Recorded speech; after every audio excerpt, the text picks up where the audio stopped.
Bonjour, bonsoir et bienvenue donc dans cette émission intitulée sobrement In Digital We Trust. Alors c'est la première émission de 4 émissions consécutives qui sont donc totalement consacrées à l'influence du numérique sur nos 4 casquettes puisque comme vous le savez, nous avons tous 4 casquettes, que ce soit la casquette du patient, du consommateur, du travailleur ou tout simplement du citoyen. Et donc avec l'aide du groupe NRB qui est donc un groupe spécialisé dans les services informatiques destinés aux entreprises, eh bien, nous avons voulu interroger un certain nombre d'experts, de spécialistes, ainsi que des décideurs du monde politique sur l'impact, alors souvent c'est vrai positif, du numérique sur nos vies, mais aussi, on ne va pas l'occulter, un certain nombre de points négatifs ou de zones d'ombre liées donc à l'accélération de la digitalisation de nos vies, de nos sociétés. Alors c'est d'autant plus important, c'est vrai que tous les plans de relance, que ce soit le plan de relance européen, les fameux 750 milliards d'euros dont on a souvent parlé dans les médias, que ce soit le plan fédéral et évidemment en Wallonie ou en Flandre ou à Bruxelles, les plans régionaux portent, c'est vrai, alors en premier lieu sur le verdissement de notre économie, mais également, concomitamment, si je puis dire, sur la digitalisation de nos économies, de nos sociétés. Et donc, c'est vrai qu'en prenant comme titre In Digital We Trust, c'est clair qu'on a pris le parti pris positif à l'égard du numérique, qui est notre avenir. Je crois que ça ne se discute pas, tout le monde en est convaincu, mais à condition, évidemment, que ce numérique soit inclusif, qu'il ne laisse pas des personnes sur le bord de la route, d'où cette importance aussi d'avoir confiance dans l'adoption, je dirais, du numérique et de ces outils dans notre vie quotidienne. Et donc aujourd'hui, pour parler de tout ça, on a choisi de vous parler du thème, de la casquette, si je puis dire, consommateur. Et pour le faire, autour de moi, nous avons un certain nombre d'invités d'experts. Alors à ma droite, Julie Frère, qui est donc porte-parole de Testachat. Et puis à ma gauche, Phedra Clouner, qui est directrice adjointe, générale adjointe, pardon. Je vous ai envoyé directrice adjointe, en tout cas, du CCB, qui est donc le Centre pour la cybersécurité en Belgique, sauf erreur de ma part. Puis je me retourne à la droite, Nicolas Dumazy, qui est le responsable stratégie du groupe ETIAS, au groupe d'assurance bien connu. Et puis André de la Charlerie, qui est donc responsable directeur de l'Observatoire de l'ADN, mais rien à voir avec la biologie, c'est l'agence du numérique. Bienvenue à vous quatre. Et puis, bien entendu, nous avons aussi un décideur politique de premier plan. Alors, j'ai pas à mes côtés, et malheureusement, pour diverses raisons, il ne pouvait pas être présent à nos côtés, mais on le voit à travers, je dirais, le miracle de la technologie. Thomas Dermine, le secrétaire d'État, je dirais, au plan de relance et aux investissements stratégiques. Bonjour ou bonsoir, monsieur le ministre. Bonsoir, ravi d'être avec vous et désolé de ne pouvoir pas être en physique. Alors, pour planter le décor, je vous propose de démarrer avec une émission, ou plutôt un reportage, un micro-trottoir qui a été organisé par nos amis de Movies. Est-ce que tu achètes plutôt en ligne ou tu vas en magasin? Je préfère acheter en ligne. Moi, je préfère aller en magasin. Au magasin. Les deux, ça dépend du produit.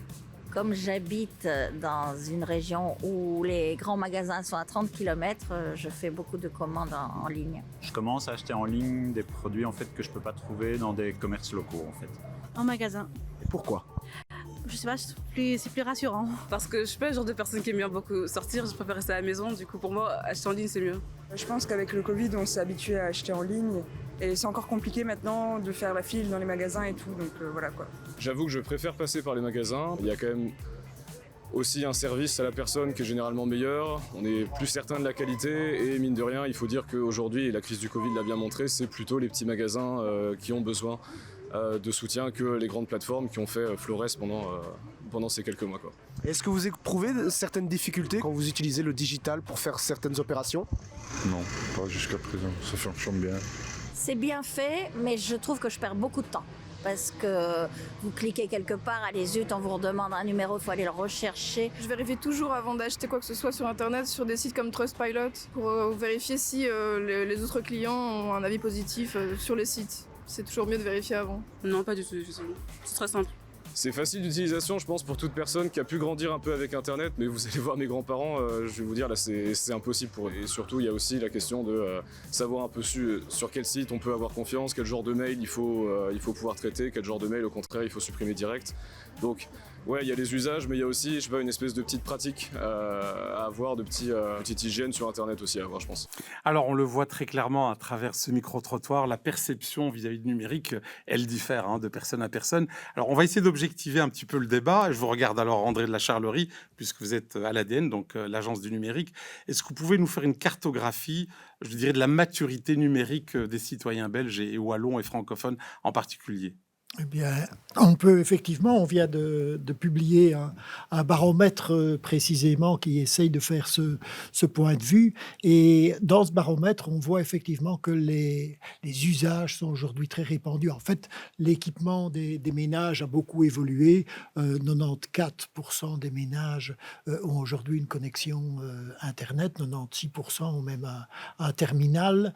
Et les usages, évidemment, se sont largement répandus avec ce mode-là. Et notamment, ils sont en belle progression dans le domaine des smartphones. C'est-à-dire que le smartphone, qui est aujourd'hui présent dans 90% des ménages, 85% des citoyens, fait qu'effectivement, ils ont pu aller de plus en plus dans de nombreuses applications. Alors, dans le micro-trottoir, on vient de voir notamment des réactions par rapport au commerce électronique. Le commerce électronique, lui, se développe aussi de façon significative, plus 8 points pour atteindre 69% de Wallons qui ont acheté en ligne pendant l'année précédente, et également 43% avec le smartphone, ce qui veut dire que le smartphone est là aussi vraiment le vecteur important. Mais aussi pour réagir encore sur un élément qui vient d'être donné, c'est celui de l'utilisation d'Internet comme outil préparateur à un achat.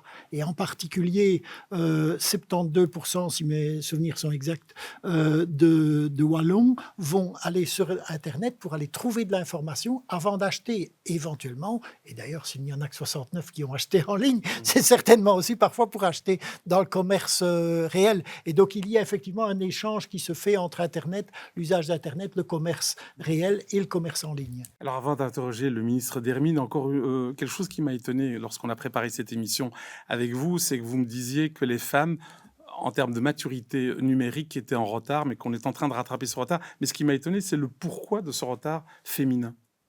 Le pourquoi de ce retard, pendant longtemps, effectivement, on a observé que l'utilisation par les femmes était plus minoritaire, qui était probablement due à une position où, je veux dire, l'ordinateur a été saisi au départ par les machos, j'ai un peu l'impression. Mais aujourd'hui, effectivement, grâce en particulier au smartphone, pas seulement, mais principalement grâce au smartphone, on a vraiment une utilisation qui aujourd'hui remonte et fait que dans beaucoup de situations, on approche l'égalité. C'est intéressant, smartphone comme outil de libération de la femme. Je regarde Julie et Phédra. Voilà. Alors, Thomas d'Hermine, vous êtes en ligne avec nous, je vous en remercie. Vous êtes à l'origine de ce plan de relance fédéral. Évidemment, vous connaissez aussi bien le plan de relance européen, fédéral que régionaux. Qu'est-ce que vous faites? Qu'avez-vous fait de concret, si je puis dire, pour justement booster, favoriser cette maturité numérique, notamment dans notre belle région, la Wallonie?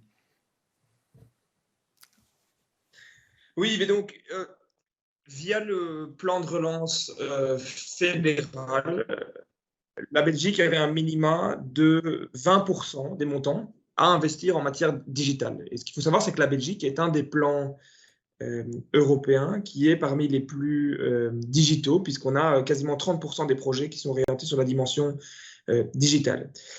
C'est un problème complexe, et on l'a vu dans le micro-trottoir, qui doit être appréhendé à différents niveaux. Donc on travaille en fait des leviers que sont l'enseignement et la formation professionnelle, en faisant rentrer les technologies numériques au plus proche des enseignements, à la fois sur les compétences digitales, mais aussi en utilisant le digital comme un médium pour renforcer l'enseignement d'autres matières. On agit aussi sur l'infrastructure, avec le déploiement massif, par exemple, de la fibre optique, qui, d'ici à 2030, devrait être disponible dans toutes les rues, dans toutes les entreprises, mais aussi le déploiement initial des premiers pilotes autour de la 5G. On sait que la Belgique, initialement, a un petit retard par rapport à d'autres pays européens, et donc il y a toute une série de déploiements qui sont financés via le plan de relance. Bien sûr, en appliquant le principe de précaution, je pense que c'est une technologie qui est intéressante pour nous permettre de de faire ce saut vers les prochaines phases d'évolution digitale. Alors, pour vous, c'est quoi la solution? C'est dans le cahier des charges, c'est quoi? C'est mettre tout sur l'enseignement, c'est introduire le digital le plus tôt possible, déjà à l'école primaire. C'est plus important encore que de donner des chèques à des entreprises ou à des travailleurs pour se former? Ouais, je pense que, comme souvent en politique publique, il n'y a pas de recette simple. Et si elles existaient, elles seraient déjà appliquées. Je pense qu'il y a un rôle fondamental pour l'État qui est de s'assurer de la mise à disposition d'une infrastructure qui permet aux citoyens, aux entreprises de développer les services et de développer leurs compétences. Ça, c'est la mission de base. Ensuite, il y a une autre mission de base qui est de développer l'infrastructure d'enseignement, l'infrastructure de formation, qui peut permettre à chacun d'avoir les bonnes compétences. Et on le voit de plus en plus, ça se passe de plus en plus tôt, même s'il ne faut pas oublier, ça a été mentionné dans le micro-trottoir aussi, les personnes les plus âgées, et pas nécessairement les plus âgées, parce que la fracture numérique, ce n'est pas seulement une question générationnelle, c'est aussi une question de secteur, une question de background personnel. Et ça, c'est un rôle très important aussi pour l'État. Alors, une question que je vous pose à la fois à vous, Thomas Dermine, et Julie Frère, que je regarde, donc porte-parole de Testachat.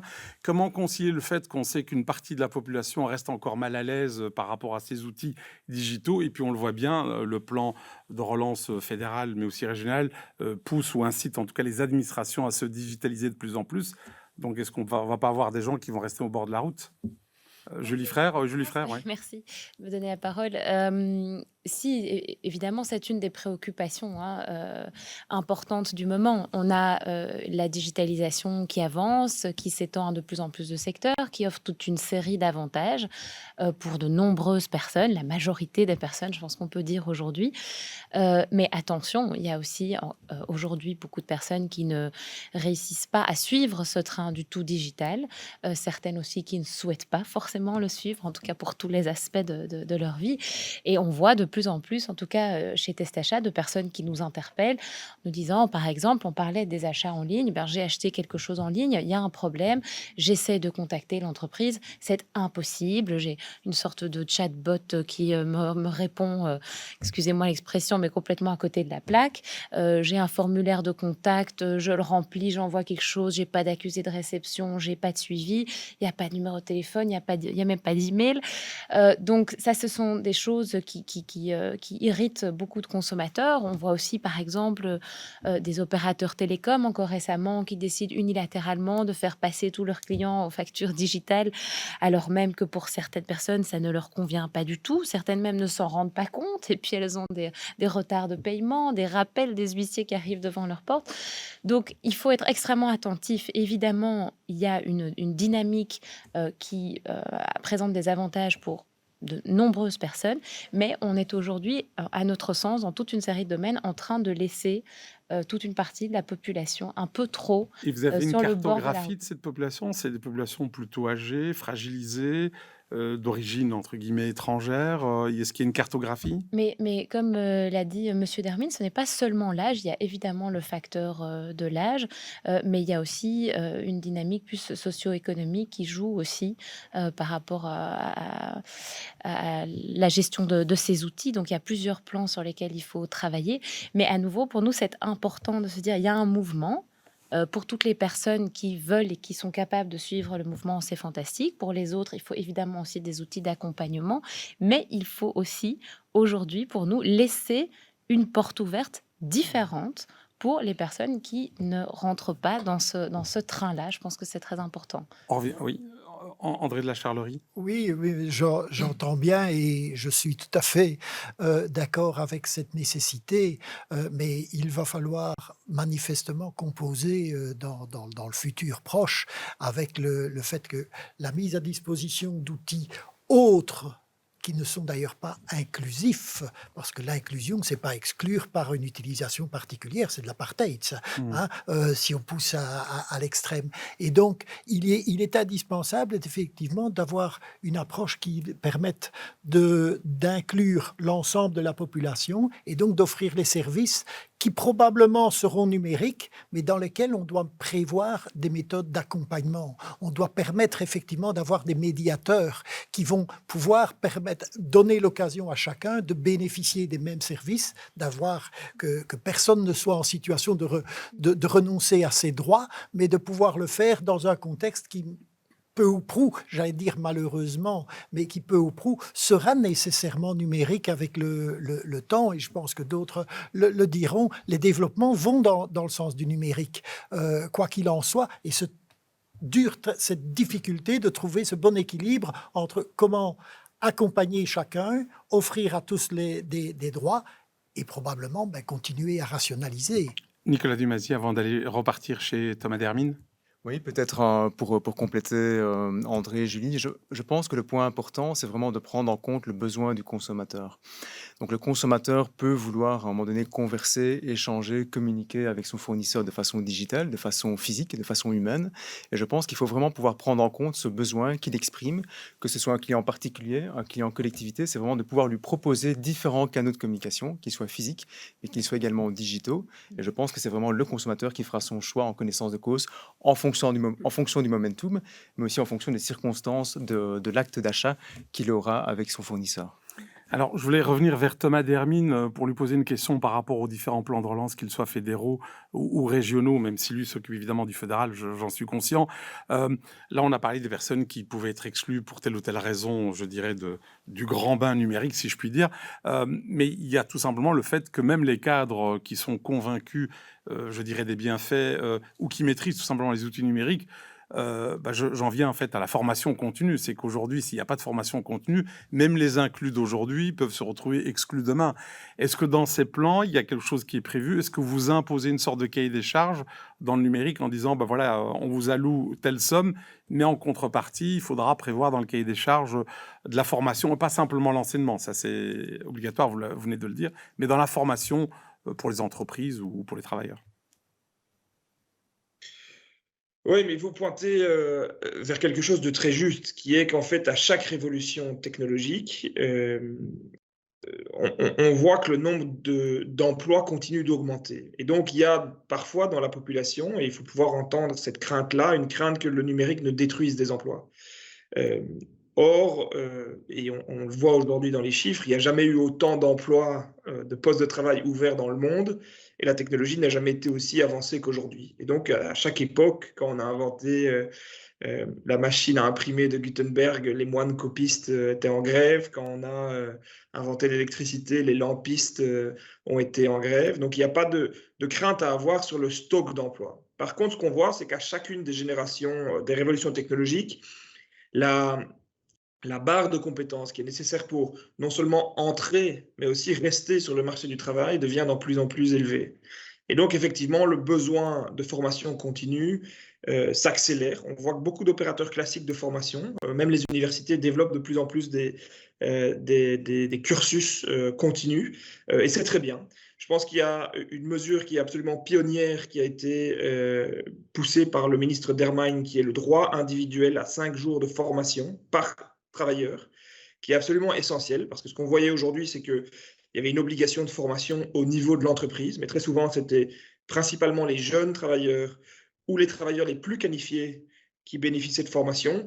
Or, c'est essentiel aujourd'hui aussi pour des travailleurs dans des jobs manuels ou des jobs moins qualifiés, ou même des travailleurs qui sont dans la deuxième phase de leur carrière, d'avoir cette formation tous les ans, parce que sinon, il y a un risque de déclassement qui est réel. Et donc, c'est un investissement qui doit être continu et supporté par les pouvoirs publics, y compris par des obligations en matière de formation. Alors, je voudrais parler de cette moitié de l'humanité qui est très importante à nos yeux. Alors, je regarde Fedra, évidemment, je parle des femmes. Alors, je sais que vous êtes spécialisé plutôt dans tout ce qui est cyber security, mais on vient d'y faire allusion, on a parlé de la formation. On sait que les femmes, malheureusement, subissent depuis quelques années, même si, évidemment, ça diminue, heureusement, ce plafond de verre lié à cette différence salariale. Est-ce qu'il n'y a pas un danger aussi, d'où la formation, etc., de voir les femmes rater aussi le virage du numérique, dans le sens où on le sait, que les métiers de l'avenir, le ministre vient d'y faire allusion, secrets, mais c'est des métiers souvent liés au numérique, donc avec des compétences souvent technologiques ou scientifiques à la base. Or, malheureusement, malgré leur scolarité, qui est souvent statistiquement même meilleure que les garçons, on retrouve très peu de femmes ou de jeunes filles dans les études, je dirais pas scientifiques, on les retrouve en biologie, etc., mais dans les sciences dures et technologiques. Est-ce que là, on n'est pas en train de se créer un deuxième plafond de verre d'ici quelques années? Phèdra? À ce niveau-là, je pense qu'il existe de plus en plus d'initiatives fédérales justement pour inclure les femmes dans le digital. Donc il y a effectivement Women in Digital qui est une charte qui a été lancée au niveau européen et qui a été également mise en application au niveau belge et qui justement a pour but d'intégrer les femmes dans le monde du digital et en prenant le problème dès l'origine, c'est-à-dire dès l'école. Alors, on a parlé quelques fois. Je ne sais pas si Thomas Dermine souhaite réagir là-dessus. Je vois que André de la Charlerie le souhaite. Mais Thomas, par rapport à ce qui vient d'être dit, par rapport aux femmes, les inclure davantage dans le cursus scolaire pour qu'elles appréhendent davantage le monde numérique? Oui, tout à fait. Je suis aussi responsable de la politique scientifique au sein du gouvernement fédéral. Et ce qu'on observe dans le digital, on l'observe dans les métiers scientifiques, dans l'ingénierie, dans le spatial. C'est absolument préoccupant. Et c'est d'autant plus préoccupant qu'il n'y a aucune raison objective à ce qu'il y ait cette dimension de genre dans les métiers du digital ou les métiers des sciences. Je pense que c'est vraiment une question de reproduction générationnelle. Et de génération en génération, on voit ce prisme de genre qui s'impose. Et donc, ce qui est absolument nécessaire, c'est de travailler sur tous les leviers qui ont été mentionnés, notamment la question des rôles modèles. Et comment est-ce qu'on fait pour finalement incarner via des trajectoires personnelles le fait que ce sont des métiers qui sont tout à fait opportuns, que ce soit pour les petits garçons, pour les petites filles, et qu'il n'y a aucune raison objective d'avoir ces inégalités de genre qui se reproduisent dans ces métiers. Merci. Alors, avant de voir un reportage d'ici quelques secondes sur un bus un peu particulier, André de la Charlerie, vous vouliez rebondir? C'est-à-dire qu'au-delà de cette question de genre qui fait qu'effectivement les métiers du numérique sont peu fréquentés par les femmes, mais de façon générale, ils sont peu fréquentés. Aujourd'hui, on a besoin de spécialistes du numérique dans plein d'entreprises aujourd'hui. Et une des raisons, en tout cas que l'on peut pointer, c'est que les jeunes, les enfants ne sont pas confrontés au numérique suffisamment au niveau de l'école, ni en tant qu'utilisateurs, ni en tant et surtout que de découvrir la science numérique, je vais dire, et tous les aspects du numérique. On leur apprend, ils vont être confrontés avec la physique, la chimie, la géographie, l'histoire, etc. Combien d'entre vous, autour de la table, ont eu un cours de numérique ou d'informatique en classe dans le secondaire? Peut-être aucun d'entre vous. Et donc, cette situation... On n'ose pas lever la main, on n'ose pas lever la main. Je laisse planer le doute. Mais dans la réalité, on a beaucoup trop peu investi dans ce domaine. Et donc, c'est vraiment un challenge aujourd'hui. Alors, il y a, évidemment, on connaît la lasagne institutionnelle qui fait que la Fédération Wallonie-Bruxelles, le pacte d'excellence a bien identifié que le numérique était quelque chose d'important. Néanmoins, aujourd'hui, il existe un cours qui va être créé, qui va commencer en troisième primaire l'année prochaine seulement, et qui s'appellera un cours, il y a en tout cas un référentiel d'activités manuelles, technologiques, techniques et numériques. Parfait. Alors, je vous propose de regarder rapidement, le temps que durera le reportage sur ce bus un peu particulier, qui n'a pas été fabriqué pour ça, mais qui me permettra de challenger notre amie Julie Frère, ici même sur le plateau.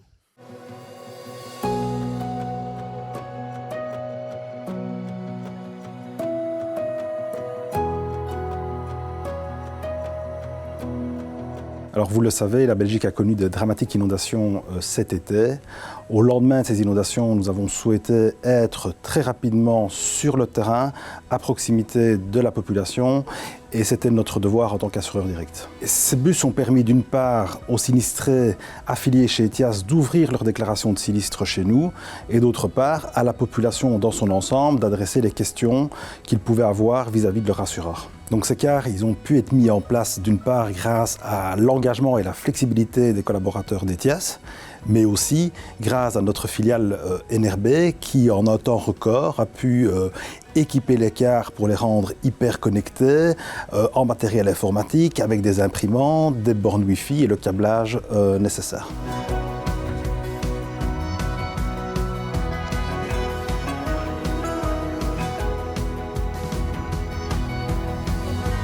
Finalement, c'est une belle démonstration de ce que le groupe ETIAS NRB peut faire. Ça a été une expérience assez incroyable qui nous a permis d'être très proches de la population et qui a été très enrichissant pour les collaborateurs qui ont participé, qui se sont portés volontaires tout l'été pour participer à cette opération. Alors, Julie Frère, je vous regarde effectivement parce que ce reportage montre les aspects effectivement éminemment positifs, je dirais, du numérique, notamment dans les conditions un petit peu difficiles. Alors, Testachat, alors, je vous taquine un petit peu, c'est un peu le guichet des plaintes. Les gens qui viennent, qui vous appellent, c'est pour se plaindre généralement. Vous avez une vision pas aussi positive que le reportage semble le démontrer par rapport au numérique. Enfin, quand je dis on vous, a quand même une vision très constructive par rapport au sujet, donc on n'est pas tout à fait dans le discours qui est de dire le numérique, non, stop. Au contraire, non, vraiment, comme je l'ai dit, toute une série d'avantages sont liés au numérique. Ici, quand même, je peux me permettre de dire que on a amené le numérique par un bus physique auprès des gens. Oui. Donc, il y a quand même une combinaison de l'aspect humain où on a aidé, on a assisté les personnes à faire une démarche. Mais l'un n'exclut pas l'autre. Non, tout à fait. La seule chose qui est fondamentale pour nous, parce qu'on parle de médiateurs, etc., il y a quand même des aspects liés à la vie humaine qui sont fondamentaux en termes de dignité. Donc, il y a des choses qu'on n'a pas forcément envie, par exemple, comme personne âgée, de devoir déléguer à sa fille, son fils, son cousin plus jeune qui va pouvoir aider. Donc, pour nous, c'est fondamental. Et je le répète, je continue à penser qu'à l'heure d'aujourd'hui, il doit y avoir différents canaux. Ça ne peut pas être exclusivement numérique. Je vous redonne un petit exemple anecdotique encore. Il y a une personne qui nous a contactés parce qu'elle est allée au restaurant, elle n'avait pas de smartphone et il n'y avait pas de menu qui était disponible. Il fallait uniquement scanner le QR code. C'est quand même pas la société qu'on souhaite aujourd'hui. Donc pour nous, c'est vraiment important que les différentes alternatives existent. Et par ailleurs, on a beaucoup parlé des avantages, notamment en termes d'éducation. Il y a aussi beaucoup de dangers liés au numérique. On va en revenir, j'en suis sûre, avec Fedra, mais oui, le notamment phishing des défaillances de certains secteurs. Et le rapport aux jeunes aussi par rapport à toute une série d'outils. Donc voilà, il faut donner une image complète de la situation. Je pense que c'est ce qu'on Alors, je vais venir vers Fedra d'ici quelques instants, mais restons d'abord sur Testachat et les échos que vous recevez de vos clients. Ce qu'ils reprochent notamment, c'est cette invasion de ce qu'on appelle les chatbots dans le secteur financier. En fait, il n'y a plus de contact direct. Non. Et alors, bon, les chatbots, quand on fait des commandes en ligne et que ça devient tout à fait impossible d'avoir le bon interlocuteur au bout du fil ou au bout de la ligne, je ne sais pas comment il faut le dire, mais effectivement, à nouveau, par exemple, on a fait un test récemment sur les défaillances des objets connectés. Et une fois qu'on a terminé ce test, on a voulu contacter les entreprises qui posaient problème. Et de nouveau, impossible de contacter ces entreprises-là. Il y a des difficultés vraiment très concrètes, très réelles. On l'a beaucoup vécu avec les Covid, les annulations de voyages. Impossible de parler à la compagnie aérienne ou au moteur, la plateforme sur laquelle on a effectué sa réservation. Ça pose quand même question. Donc, vous avez votre voisin à droite qui représente le secteur financier, pas à lui tout seul, mais j'imagine qu'il ne partage pas totalement. Je sens qu'il il est fébrile, il a envie de réagir en disant les chatbots, ce n'est pas que ça tout de même. Alors, je partage tout à fait le fait que la relation directe est vraiment importante entre le client et son interlocuteur. Et cette approche directe doit pouvoir se traduire dans différents canaux, comme je l'ai dit, qu'ils soient physiques, qu'ils soient humains, qu'ils soient digitaux. Donc il y a vraiment une possibilité que le consommateur doit pouvoir choisir lui-même. Je pense que la capsule qu'on a vue illustre assez bien le fait que la fracture numérique a été mise davantage en exergue, malheureusement. Et comme vous l'avez très bien dit, finalement, le digital a été apporté par des hommes et par des femmes sur le terrain. Et ça, je pense que c'est vraiment un message important. Donc ce n'est pas une exclusivité. Donc le digital, évidemment, est intéressant, est un enabler pour faciliter, pour accélérer accélérer différentes transactions ou différents échanges ou différentes communications. Mais on le voit que dans le cas de certaines circonstances, il n'est pas tout. Donc il doit vraiment être en soutien d'une problématique que l'on vit sur le terrain, et il est vraiment là en support de différentes problématiques. Donc c'est l'humain finalement qui permet d'accompagner ce n'est véhicule pas digital. ou, c'est et. Tout à fait. Alors, Juste pour je vous en terminer, prie. je veux ajouter un petit élément. On a vu pendant la crise du Covid, par exemple, qu'on ne pouvait plus prendre de rendez-vous dans les agences. Enfin, les agences étaient fermées, on pouvait aller uniquement sur rendez-vous. Ben, c'est quelque chose qui s'est tout à fait installé. Et donc aujourd'hui, ça devient très, très compliqué, par exemple, pour un consommateur de simplement avoir un rendez-vous avec un interlocuteur dans sa banque. Et les enquêtes de satisfaction qu'on a fait récemment par rapport aux services bancaires le montrent. Il y a vraiment un petit peu un décalage entre... Alors, moi, je ne suis pas là pour représenter le secteur financier, mais qu'est-ce que vous répondez si je vous dis, bah voilà, les économies que l'on fait sur le secteur, enfin sur le réseau, hein, en fermant certaines agences, c'est de l'argent que je récupère, hein, je me fais le porte-parole, hein, voilà, et qui me permet d'investir dans le numérique et de vous offrir une application encore plus conviviale, encore plus rapide, encore plus intelligente. Mais je réponds qu'on est toujours dans la même démarche qui est de servir ceux qui peuvent et veulent suivre le train du tout numérique et qu'on laisse de côté les autres. On le voit aussi en pénalisant, en augmentant les frais bancaires d'année en année pour toutes les opérations dites manuelles, aller au guichet, imprimer ses extraits. On est dans une dynamique où plutôt que on parle beaucoup d'éducation, donc pour le moment, à notre sens, on est plutôt dans une dynamique où on pénalise ceux qui ne réussissent pas à suivre plutôt que de les accompagner pour les emmener dans le train du tout numérique. Alors, tant qu'on est dans les zones d'ombre, je dirais, du numérique, je propose, pour laisser Fedra s'exprimer enfin, qu'on entende sa douce voix, regardez ce petit reportage sur la cybersécurité. Ça nous permettra de faire le lien. Oyer du Château, j'aimerais accéder à votre compte. Mot de passe. 1, 2, 3, 4. Mais tout le monde l'emploie, ça. Donnez-nous un mot de passe fort, avec des majuscules et des chiffres. Faites avec F majuscule, entrez le chevalier, 1, 2, 3, 4. Et les caractères spéciaux, ça, non. Faites avec F majuscule, entrez le chevalier, 1, 2, 3, 4, arrobase, underscore, slash, virgule, point d'exclamation, point d'interrogation. C'est déjà pris. Morte couille. Allez, Paul Esther, on s'en va.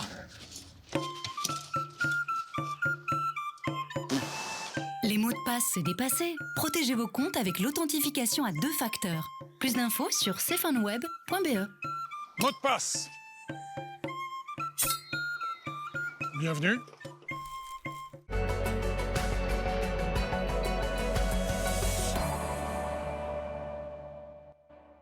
Alors, Fedra, la sécurité, c'est votre spécialité, hein.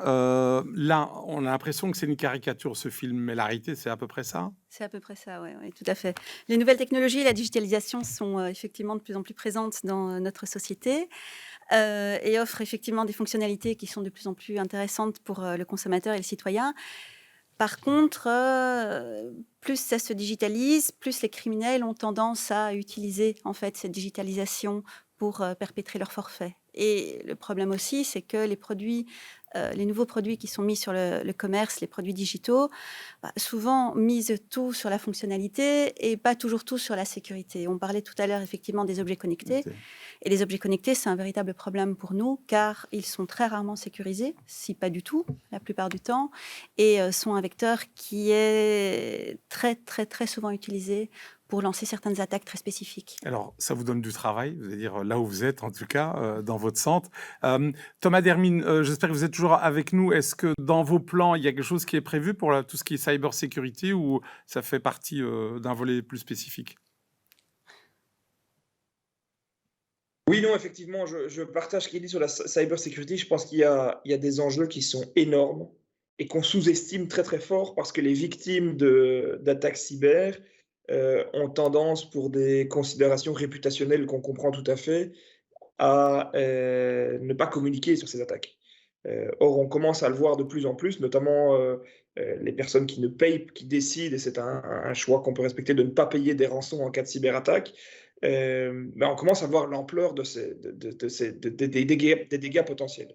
Dans le plan de relance, que ce soit le plan européen ou les enveloppes fédérales additionnelles qui ont été décidées dans le cadre du conclave budgétaire 2022, il y a au total près de 200 millions d'euros de projets, que ce soit au niveau de la défense, de la justice, mais aussi par exemple des affaires étrangères, qui ont été décidés afin d'investir dans les prochaines années, parce que je pense effectivement que c'est vraiment une priorité première de l'État. Et de la même façon qu'on a construit une armée officielle au XIVe siècle, qu'on a travaillé sur le renforcement et l'intégration de la police, de la gendarmerie au XXe siècle, eh bien, au XXIe siècle, on doit avoir une compétence additionnelle en matière de cybersécurité qui doit être tout à fait aussi efficace, parce qu'aujourd'hui, on a l'impression que certains citoyens, certaines entreprises sont démunis face à ce nouveau risque qui, en plus, souvent est en dehors des frontières européennes. Alors, Phèdra, vous avez parlé tout à l'heure des objets connectés. Il y en a de plus en plus et malheureusement, vous l'avez dit, l'aspect sécuritaire n'est pas mis en avant suffisamment. Est-ce qu'on peut considérer que le télétravail qui s'instaure de plus en plus dans nos sociétés, et à raison d'ailleurs, est aussi une brèche, je dirais, dans la sécurité des entreprises? Ça a été dans le cadre de la pandémie, ça a été effectivement une brèche parce que effectivement toutes les organisations se sont mis au télétravail de manière souvent un peu en panique ou de manière un peu soudaine et pas toujours avec des mesures de sécurité adéquates. Donc ça, c'était effectivement un problème.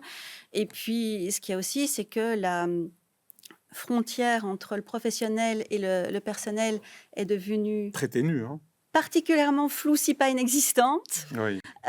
Et par conséquent, ça a posé un problème aussi, parce que les ordinateurs étaient là. Parfois, c'était des ordinateurs personnels qui étaient utilisés effectivement pour travailler pour son organisation. Ces ordinateurs étaient peut-être pas tout à fait sécurisés. Et puis, à côté de ça, on a parlé justement des commandes, de plus en plus de commandes en ligne pendant la pandémie.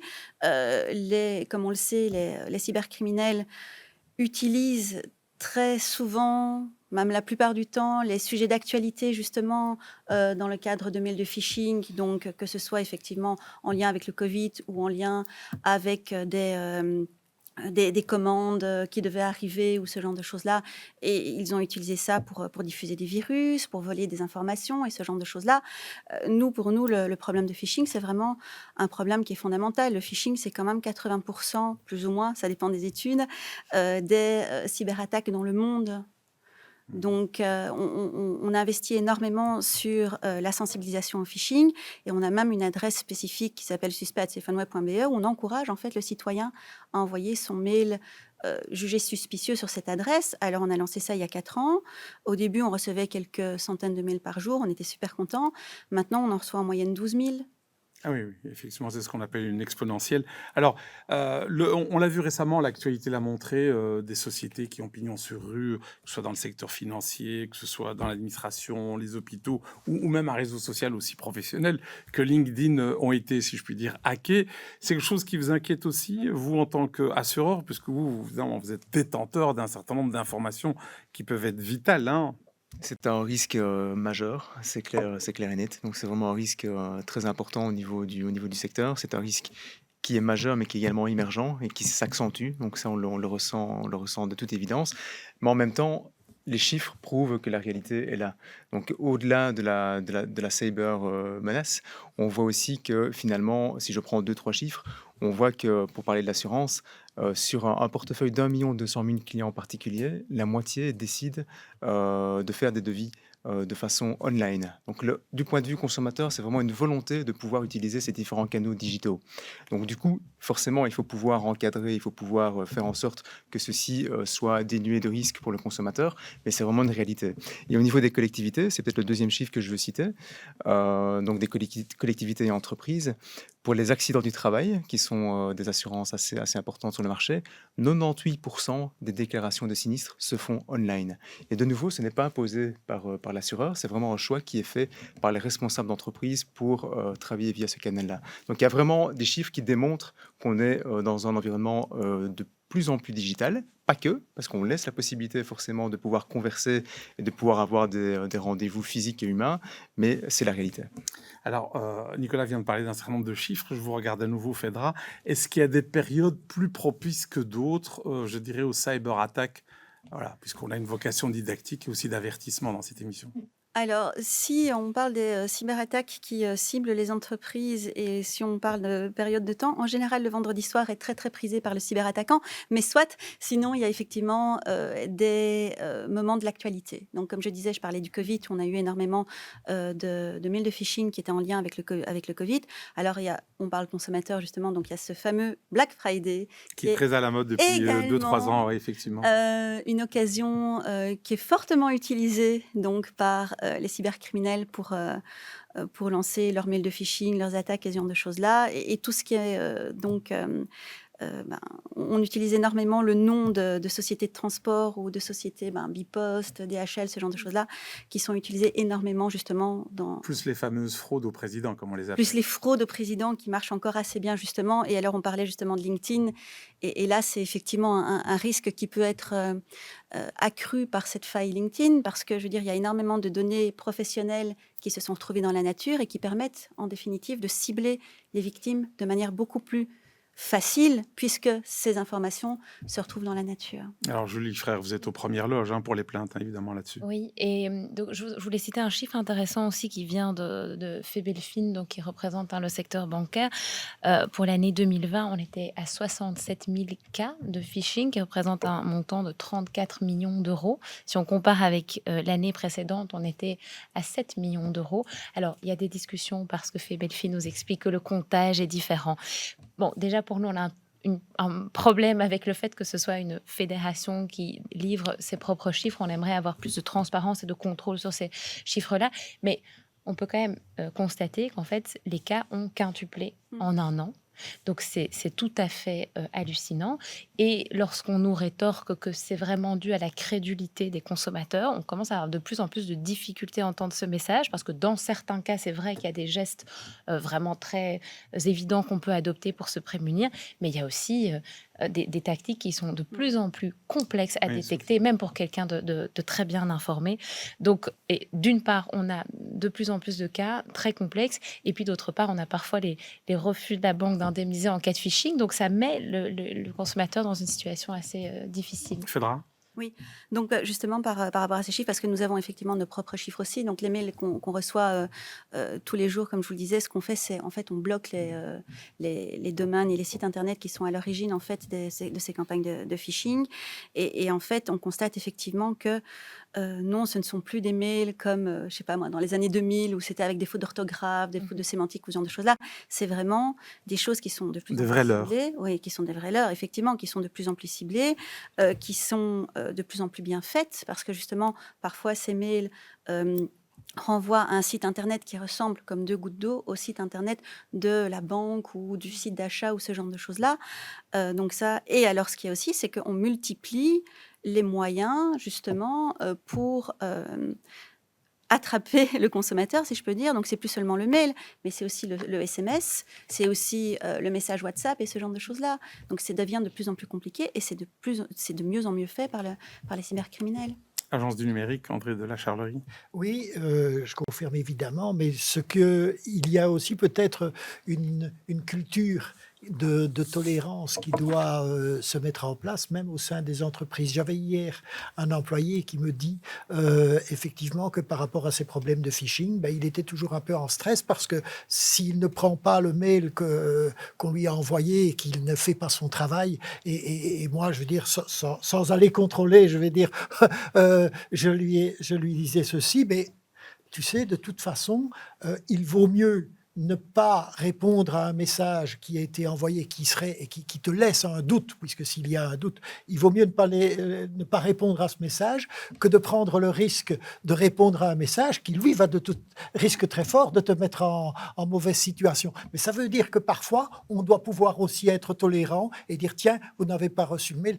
Ça veut dire aussi qu'il faut les exprimer de telle manière qu'il n'y ait à lever tout doute, mais on doit pouvoir aussi admettre que certaines informations ne sont pas prises par précaution, qu'à un moment donné, des portes restent fermées. Alors, Julie Frère, je pense que certains de vos clients, ou je ne sais pas comment on les appelle, abonnés, membres de votre association, ont des revendications par rapport notamment au secteur bancaire en termes d'indemnisation. Voilà, on travaille beaucoup sur cette problématique-là, d'une part sur la transparence des chiffres et d'autre part parce qu'on parle de digitalisation, on parle des banques qui poussent à utiliser de plus en plus un environnement numérique, mais il nous semble qu'aujourd'hui, on n'est pas en état de garantir un environnement qui est 100% sécurisé. Enfin bon, les chiffres sont là pour le montrer. Je vois que Phaedra voudra réagir, mais simplement pour dire on pousse à aller vers le numérique et en même temps, il y a des risques qui sont inhérents à l'utilisation de ce numérique et ensuite, en cas de problème, eh bien, on a un refus parfois de la banque d'indemniser alors même qu'on a un avis positif de l'Ombudsman en faveur du client.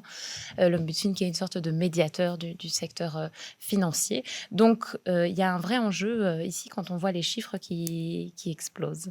Alors, le but de cette émission, c'est pas de faire de l'auto-hypnose, hein, mais l'intitulé de cette émission, c'est In Digital We Trust. Donc, je vous propose de regarder le dernier reportage qui nous permettra de voir les aspects plutôt positifs, effectivement, du numérique.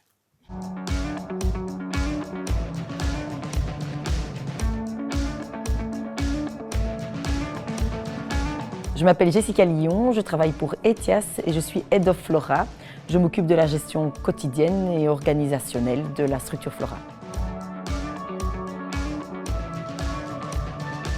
Flora est une assurance en fait 100% digitale. C'est la première assurance en Belgique 100% digitale.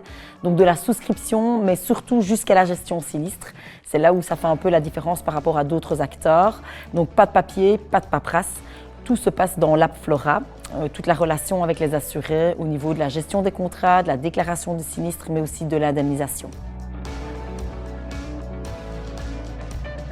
Flora, c'est vraiment un processus où le client est au centre de nos décisions et Flora tourne autour d'une promesse en 3 axes. Rapidité, simplicité et transparence. La rapidité dans la souscription, 3 questions et on a directement finalement un prix, mais également au niveau de l'indemnisation sinistre.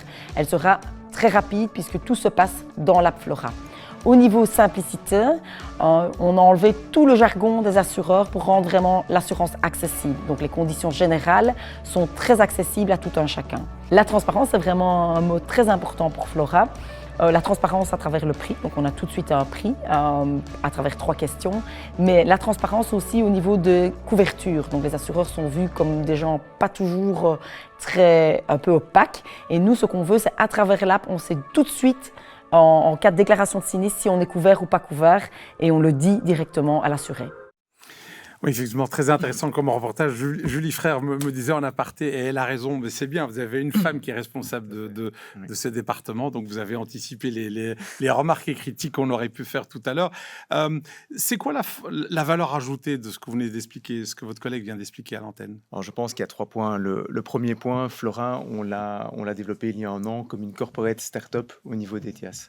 On l'a développé pourquoi? Pour faire face à l'émergence de nouveaux acteurs internationaux sur le marché de l'assurance. Donc c'est un marché qui est fortement disrupté et on voulait au sein du groupe ETIAS NRB pouvoir montrer qu'on était capable également avec des compétences situées en Belgique, avec des assets qui sont situés en Belgique, de réinventer également l'assurance. Donc l'idée, c'est le premier point, c'est montrer qu'on peut également nous disrupter nous-mêmes et pas attendre qu'elles viennent de Lemonade, d'Oscar ou d'autres acteurs internationaux.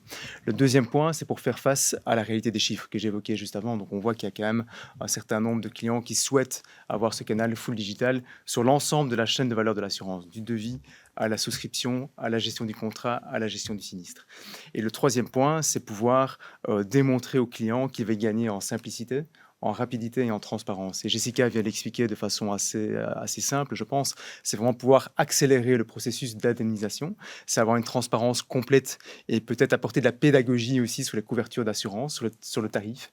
Et c'est vraiment pouvoir faire en sorte que tout ça se fasse de la manière la plus fluide possible pour le consommateur qui décide de prendre cette voie digitale pour l'assurance. Alors sans vouloir jargonner, on peut dire que ETIAS, à travers Flora, essaye de se positionner comme une sorte de néo-assureur? On peut le dire comme ça. Donc, je pense que Flora est un nouveau canal de distribution d'ETIAS qui n'est pas imposé. Donc, l'assurance locataire est disponible via Flora en full digital. Vous avez entendu, Julie, mais ce n'est pas imposé. Ce n'est pas imposé, je salue, pas du tout. Et elle est également disponible via des canaux plus classiques que sont les agences ou les calls avec les 1900 collaborateurs d'ETIAS. Donc, c'est vraiment un canal complémentaire. Malheureusement, on arrive au terme de cette émission. Je propose, puisque je ne voudrais pas qu'il soit pénalisé, puisqu'il est en distanciel avec nous, c'est de laisser peut-être le mot de la fin, un petit mot de conclusion ou ce que lui inspire ce débat. Thomas Dermine, vous m'entendez? Vous n'avez pas disparu? Vous êtes encore là? Non, pas du tout. Pas du tout. Non, mais merci à tous, merci aux acteurs qui participent à assurer cette transition vers des technologies digitales de la façon la plus inclusive possible pour tous les consommateurs. Je pense que ce qu'on va voir, c'est qu'à chacune des transitions qu'on doit faire, et notamment vers le digital, on voit qu'on est très inégaux face à cette transition. Et donc que c'est essentiel et que chacun, à votre façon, en fait, que ce soit le secteur financier, que ce soit les associations de défense des consommateurs, joue un rôle important pour s'assurer que chacun reste à bord de cette transition, parce que si on veut qu'elle se passe de la façon la plus smooth possible, en faisant attention aux intérêts de chacun, il faut prévoir des mesures et des accompagnements spécifiques. Et donc à la fois, il faut ne pas freiner, parce qu'il y a des enjeux aussi d'ordre économique qui sont importants pour notre pays, mais s'assurer qu'on fasse bien attention à ceux qui sont les plus vulnérables. Et c'est vrai dans toutes les transitions, et ce sera certainement le cas dans le cadre de cette transition digitale pour les consommateurs. Merci Thomas Dermine, merci à vous quatre, alors à la fois pour votre temps et votre partage d'expertise. Et puis j'espère que ce premier volet de 4 émissions vous a permis de voir un petit peu plus clair. Vous avez compris en écoutant nos 4 experts ici, ainsi que le ministre, que tout n'est pas noir ni blanc. Je dirais pas qu'il y a 50 nuances de gris, mais tout de même. Et donc merci en tout cas pour votre attention.